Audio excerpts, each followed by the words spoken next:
Eric Ramadan, parlons de vous plus précisément. Nouveau livre, donc Islam, la réforme radicale. Je regardais votre dossier de presse, très impressionnant. Hein. Ça fait très longtemps que vous êtes dans le paysage. Je crois que vous avez 46 ans. Quand on regarde le dossier, évidemment, alors il y a eu toutes les phases, hein, phase plutôt sympathique de la presse, le jeune musulman qui monte, etc. Ensuite, beaucoup plus sévère, le double discours, Tartuffe, l'islamiste caché, etc.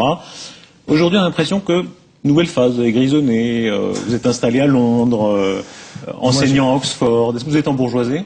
Non, mais je crois que ma ligne, elle est restée la même. Je pense que c'est les médias qui font parfois et qui vont selon le vent. Parce que à un moment donné, j'étais l'enseignant qui se battait pour les causes du tiers-monde. Ensuite, je me suis positionné. Et ce que je disais il y a 20 ans sur la question d'être un Européen musulman, de vivre ici, a toujours été le même discours. Ensuite, je l'ai densifié, j'ai évolué. Sent quand même, pardonnez-moi, on sent quand même que le fait d'être à Londres, vous avez été même conseiller du gouvernement de Tony Blair, consulté par le Foreign Office, tout ça donne un crédit que vous n'aviez pas dans le passé. Non, mais ça c'est parce que souvent les gens ne savaient pas. Je discutais avec tous les gouvernements européens bien avant d'aller en Angleterre et je discutais même avec le gouvernement français. Donc ça, ce n'est pas nouveau. Ce sont les médias qui ont fait des éclairages. Est-ce qu'il n'y a pas quand même, pour un musulman, un intellectuel musulman militant comme vous l'êtes, on se sent plus à l'aise à Londres au fond parce qu'ils ont une pratique plus facile de ce genre de sujet qu'en France où sans arrêt le débat de la laïcité existe. Non, je pense qu'il n'est pas du tout facile en Angleterre.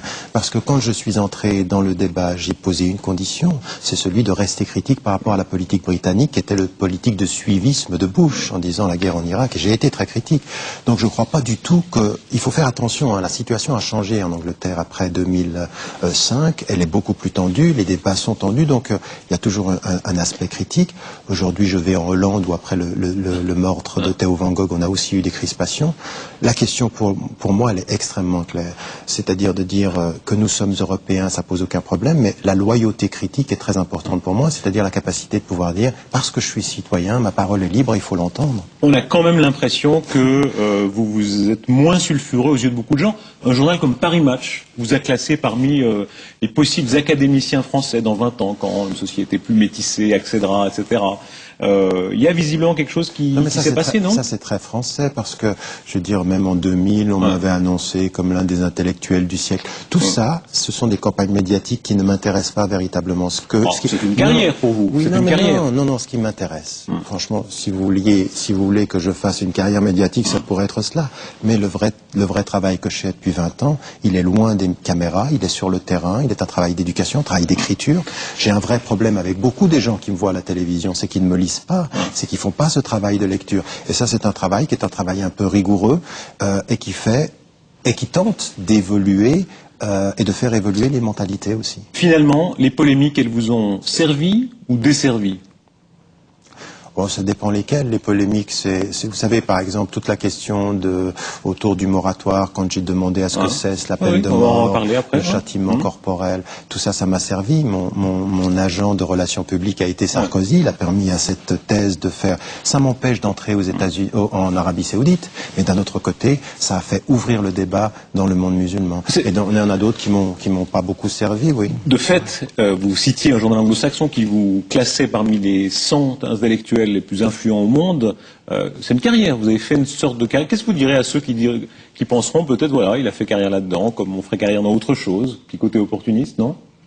Je pense que de l'extérieur, on peut penser ça. Ce que je demande, c'est simplement de vérifier ce qu'est ma vie.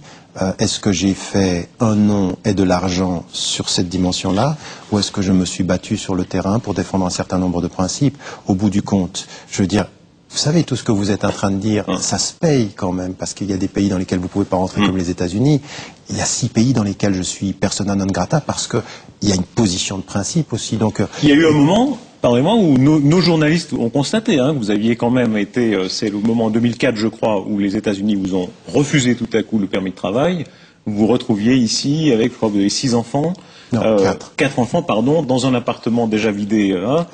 Donc là, vous êtes un combattant quand même, qui non, prend des moi, coups parfois. Attendez, ben oui, mais c'est ça qui est quand même le plus important, c'est-à-dire qu'il y a toute cette espèce de couverture médiatique, puis il y a le reste, il y a le fait d'aller jusqu'au bout de vos principes, et puis de les défendre. Encore une fois, quand les gens me disaient il y a un double discours, je leur disais attention, il y a une double audition, vous entendez que ce que vous êtes prêt à entendre. Aujourd'hui, dans le monde musulman, je suis critiqué, en Occident, je suis critiqué, la ligne reste la même, mais je l'ai toujours dit, et je l'ai dit il y a 20 ans, ce discours-là, il est aussi un discours d'avenir. On l'entendra quand les gens seront plus près. C'est-à-dire ce discours où je disais, nous sommes européens, ben aujourd'hui la majorité le disent, et ils le disent avec force. Mais nous sommes aussi critiques à l'endroit des régimes et de certains régimes sur le plan international, comme dans le monde musulman ou en Occident. Au cœur de ça, il y a la foi. Vous rééditez votre biographie de Mahomet. Quand on l'a lu, on est quand même frappé du fait que vous êtes non pas un historien objectif ou détaché, vous parlez comme un imam, d'une certaine manière. Quand vous décrivez Mahomet avec le jeu des majuscules, avec le jeu des le témoin, T majuscule, envoyé, majuscule, S majuscule, vous n'êtes pas l'universitaire neutre, quoi. Je sais pas un reproche. C'est simplement, vous êtes un homme de foi. Oui, je suis un homme de foi, mais le texte que vous avez, celui que vous citez, il a un sous-titre qui s'appelle Les enseignements spirituels et contemporains. Mon but, c'était pas de faire une histoire avec l'histoire scientifique, c'était de l'intérieur d'une tradition, de relire les faits, de dire quel message spirituel ça nous donne pour aujourd'hui, toute la dimension de l'amour, toute la dimension de la fraternité, toute la dimension des finalités, et des enseignements contemporains. C'est-à-dire que ce que j'aimerais, c'est que des musulmans comme des non-musulmans lisent ceci et se posent la question de savoir comment nous gérons nos mosquées, comment nous gérons la question sociale, comment nous gérons nos pauvres. Donc c'était un message spirituel. Oui, je suis un être de spiritualité et je n'ai pas fait œuvre, le sous-titre le dit, c'est pas une œuvre scientifique. Mais cette foi, elle implique quoi, Tariq Ramadan? Il y a des questions qui se posent. D'abord, est-ce qu'elle implique que vous voulez convertir les autres? Est-ce qu'il y a une volonté prosélyte, oui ou non, chez vous? Non, il n'y a pas de volonté. Le contraire, je dis qu'au nom de la foi et au nom même du message qui est le mien, il n'y a pas, et c'est impossible. C'est-à-dire que ce que je suis dans ma foi, c'est le témoin de ce que je crois. Essayer, dans ma vie quotidienne, dans ma vie sociale, dans ma vie publique, d'être le plus cohérent possible par rapport au principe. C'est difficile. Mais comment croire là que vous êtes sincère? Un catholique croyant veut convertir les autres. Un musulman croyant veut convertir.